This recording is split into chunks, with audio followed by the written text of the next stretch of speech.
সবসময় বলি কি এটা আমি মানি না। ওকে শুভেচ্ছা, জীবনে অনেক বড় হোক, একটু একটু একটু ভদ্র হোক।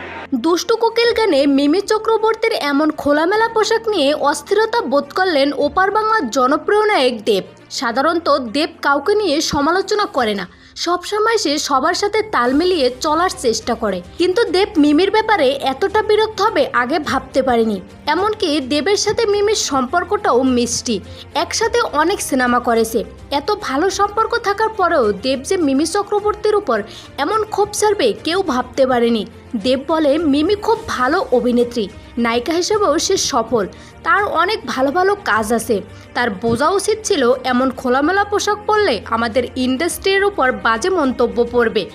একজনের কারণে এখন পুরো ইন্ডাস্ট্রি লজ্জার কারণে পড়েছে। তো বন্ধুরা, তুফান সিনেমা তো অলরেডি সুপারহিট হয়ে গেছে, তবে সমালোচনা যেন পিছুয়ে ছাড়ছে না দুষ্টু কোকিল গান নিয়ে। তো বন্ধুরা, দুষ্টু কোকিল গানে মিমি চক্রবর্তীর পোশাক নিয়ে আপনার মতামত কি জানিয়ে দিন কমেন্ট করে।